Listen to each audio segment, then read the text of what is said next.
on that classic idea of like giving the player choices and seeing how those choices react and build the world are really like some of the very common on this type of RPG. Yeah. Yeah. The dialogue systems. Sorry, I can't see your mouth start to move the camera, so like I just will talk over people on accident. Yeah, so the dialogue system is really interesting because it seems like this has quite a lot of effect. The dialogue system has a lot of effect on other systems. Absolutely. Yeah. Can you talk about how that works and how you designed that? So one of the main things we did is like reputation in Tyranny has just like one of the core systems. Like for all Obsidian titles, our faction and reputation systems are one of the main things we try to develop. Two of the things we try to do very differently in Tyranny. The first is that our factions are about whether people like you or dislike you based on their own views of the world, not whether you're being good or evil, whether you're doing the good or the bad choice. So in a lot of cases, because you are in an evil empire and working with armies that are also part of that evil empire, ways to get them to like you means doing some very terrible things, from things that they approve of because it advances their objective, but objectively looking at it from like a detached, like moral perspective, you're doing some really awful things to people in this world in order to win their approval. So if you want to be like getting all of the factions to like you means being a truly awful person in this world. And even if you try to rebel against the Overlord and work with the Oathbreakers, the rebels of this world, you still have to deal with the fact that they're not like White Knight paladins. They have their own agendas, their own beliefs and prejudices and things you have to try and deal with. So making choices that make them happy are also going to have a lot of moral gray areas to them. So the dialogue serves to try and drive forward a lot of your reputations with various factions and companions, and then the reputation system itself rewards those choices by unlocking different abilities for your character. So you gain new combat actions and abilities based on whether you make a faction love you or hate you.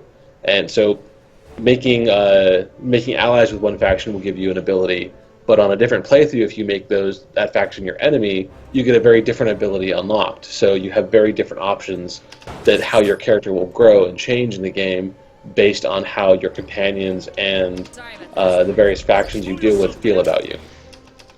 Yeah, it's a very tangible way of communicating the significance of the choices that you make when you're treating other people in the game. I like that.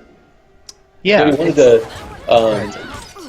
Part of the idea in this world is that how people feel about you matters. It actually influences some of the larger power progression of the player over the course of the game. That it's more than just about you being special because you're the player character. It's part of your specialness comes from how you have made people in the world think and feel about you. So we wanted to give that a tangible gameplay effect as well. Real quick, Yeah. While I'm reloading because I got my butt handed to me. Gemstrike in the chat would like to ask a question.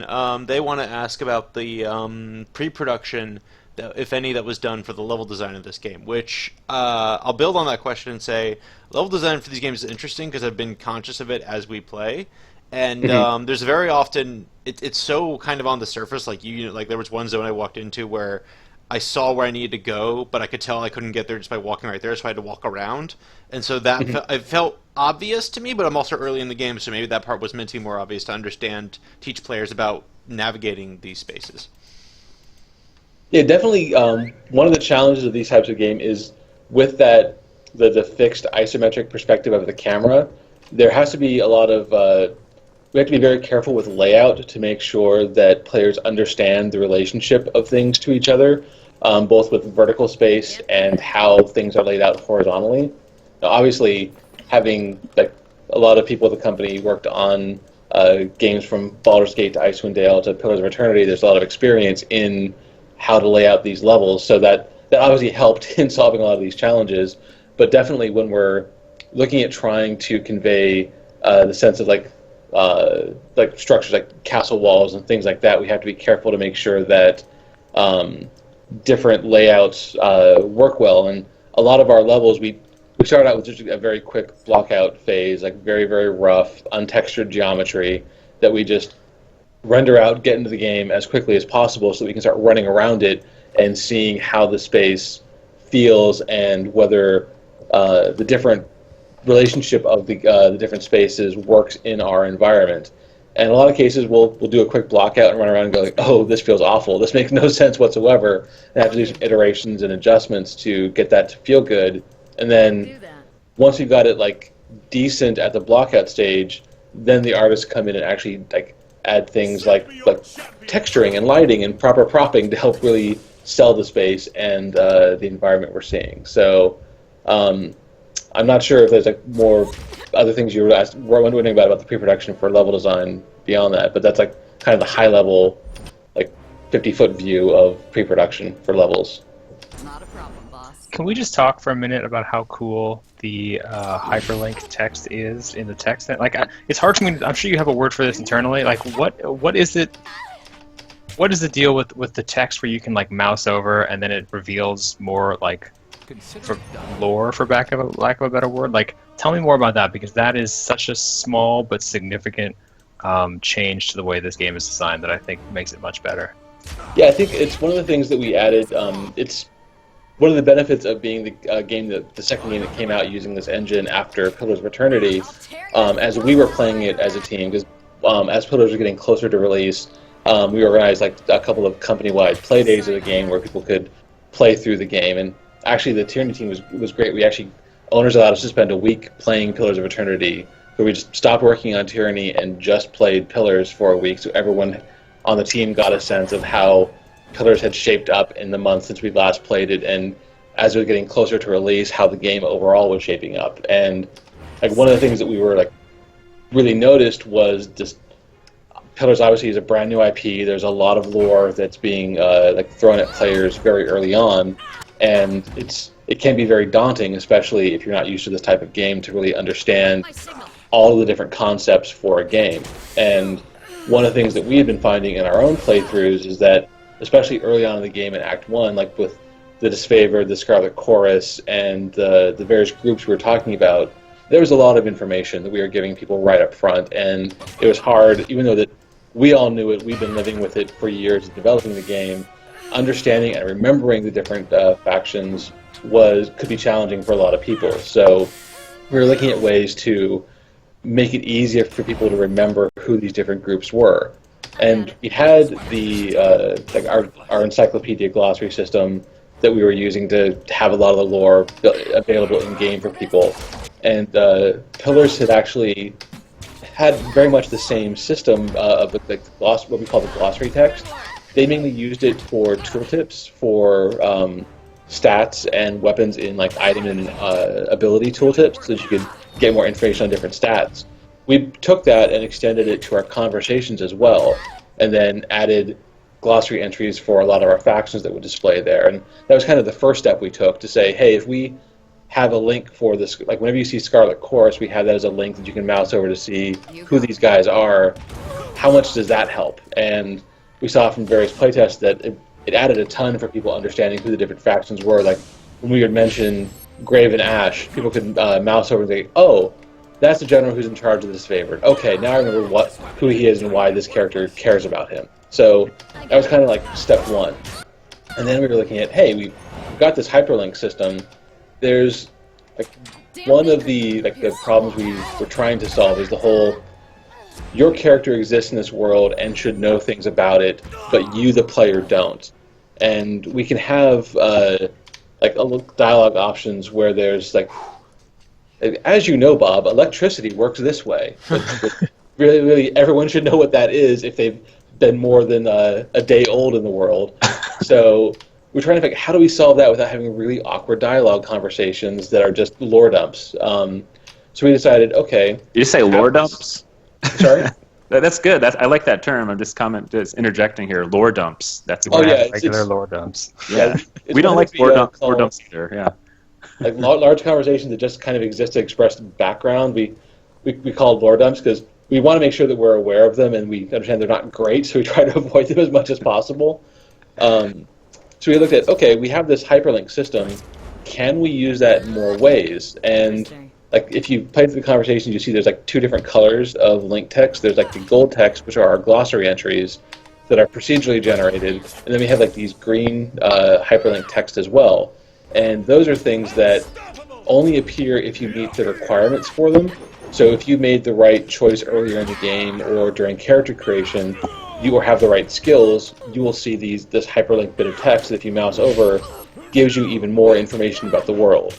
And the thing we like really love about it is it allows us to get away from the so tell me about electricity types of conversations and just include that information in like the single word electricity that you can mouse over. So it's entirely opt-in. People who don't care about it don't have to worry about it. But the way we structure the data allows us to change what text you see based on your skills or the choice you made, so it's contextual to the choices you made. And we actually found that we use that a lot when you encounter an NPC who hates you because you killed their brother 2 hours earlier. We can have like their initial angry reaction to you linked with this text to say, oh, this is Bob's sister, and Bob was this guy you killed earlier in the game. You had a choice to let him go or let him surrender, but you chose to kill him anyway, which is why she's really pissed at you. And it helps the player understand the context. Yeah, and I think more than that, what I want to highlight is that like that whole system opens up an intriguing avenue of game design where we've all played different amounts. Like I've played maybe 8 or so hours this game, and there is a character who speaks directly to the player through that some of those green text bubbles. Yes. And like that's a very small, subtle but effective way of like of using a tool that like sounds like it was originally designed to like help space out the lore dumps to directly communicate with the player and sort of like add realism and like sort of flesh out the world. It reminds me of like what we see in like Twine game design and those kind of things, but you rarely see it in sort of like bigger budget productions. And it makes me think like I wonder what these games would have looked like if there hadn't been like if a shift in the industry hadn't moved us away from isometric RPGs in the 90s and 2000s, and it's like engines like had continued to develop and people had continued to experiment. Like it's very fascinating to see like what can be done within this rule set, within this UI, within this paradigm of game design. Absolutely, I think that example you mentioned, that's something our narrative lead discovered. Like he was working on writing that character, the voices of Narat, and was trying to find ways like how do I make this guy feel creepy in the dialogue. And at that point, we didn't have any voiceover forms, we didn't have any acting to help lend more personality to the conversation. So he was looking like this is a lot of what designers do. We look at the tools that we have that are available to us from programming or whatever. It's like, how can I break this? How can I use it in a very different way that will horrify the programmers when they find out how we're using it, and just go for something that can be very different in game. And he came up with this like that very ingenious way of using the lore links to help convey the personality of that character and help make him feel creepier and more powerful than he otherwise would be. Do you think that's a... Sorry, go ahead. I just wanted to ask internally at Obsidian, how do you handle lore management? You have a lore management system.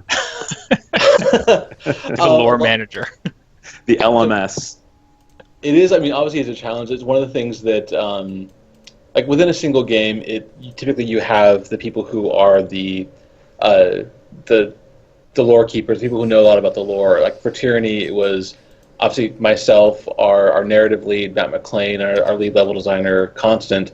We were like the main people who like understood the lore of the game and what the different ideas of this IP were. So other people on the team like would know their own areas or the characters they were working on, and when they needed a broader perspective, could come to one of the three of us to talk about what the actual like the overall game lore was.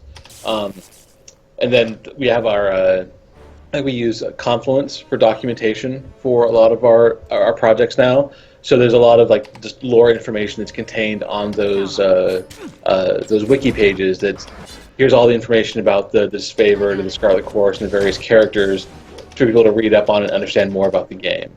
The thing that's going to be interesting, like with these IPs as we're able to develop them further, is like creating like the basically a world Bible that keeps all the information in one place for people to understand what went on in various different games. Like several years ago, when I was working at EA, I worked on a project that didn't ship. It was called Ultima X Odyssey. It was going to be that game. It was going to be the next version of Ultima Online. Only it was like trying to continue the story of the Ultima games. And the thing that was interesting there is that when we were working on the game, there was no like information about this is what Ultima was and here's what happened in all the various Ultima games. Like in order to find that out, you had to go back and replay all of the Ultima games from start to finish to understand like here's what happened in this game versus what happened in the next game. There was no real like Bible of the series to go through and read to find out like, okay, what was said about the virtues in 4 versus 5? Like that didn't really exist. So but you could go back. But you could go back and play it on your own. Yes. And, figure that out. Exactly. So but Tyranny is a new universe, so you didn't have to dig too basically hard. everything was like this is all brand new IP, new world. So right now, all of our Confluence documentation is like that's what the world is. And then so far the game's doing really well. If it continues to do well in sales, hopefully we'll be able to do sequels and develop more in this world moving forward. And then just keep developing that Bible so we have all that information available for future iterations of the game. You got it. Can you talk about like the themes that you stick to? I know that Chris, I apologize for jumping. I just wanted to grab a question from the chat because we went on a great string of our questions. Yeah, sure. Infinitron chimed in the chat and they're asking about what the future of the game is, and this is a good jumping off point because you just talked about if the game does well, you can expect to make some kind, more stuff around this world. I think kind of to make it a developer-focused question, I'm curious about how you personally feel about prioritizing what you want to work on as you make a kind of a live RPG, even though it's a single-player RPG. Like it's still sort of a live game that you're supporting.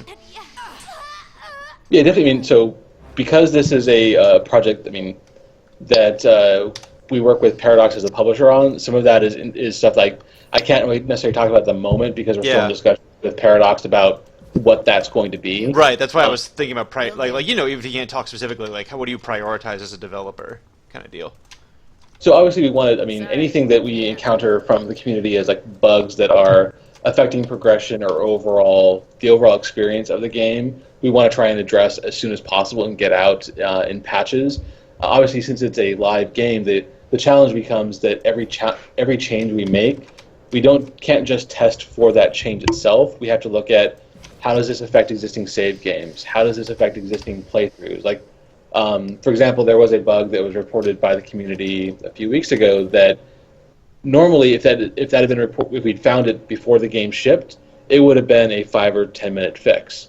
But because we had to find a way to not just fix the bug, but also fix all the existing save games for people who had encountered that bug, it ended up being a 2 days of work on the designer side to not just come up with a way to fix it, but in a way to also retroactively fix people who had that issue in their save games. So certain things become much more challenging once the game is live and you're supporting an audience of players who may have encountered this issue going forward. So luckily there have been a small number of those types of issues we've been able to address a lot more. Like we just released a patch earlier this week that fixed several hundred bugs that we had found before launch but couldn't address before the game launched, and also some major issues found by the community. And as those things are discovered, we're going to keep trying to address them moving forward with various patches, both smaller patches like targeting micro fixes that are really important, and also larger patches that fix larger batches of bugs moving forward. The big question that we still have to solve with Paradox is whether there's going to be DLC for the game and how much, how often, and because that will determine like how big the team size can be supporting Tyranny, that will also influence like how many bugs we can address and how we can move forward with that. All right. After you. Yeah, sure. Thank you, Alex. So I was wondering, a lot of game developers, they have some kind of pillars or guidelines that they make explicit when like at the very beginning almost of development.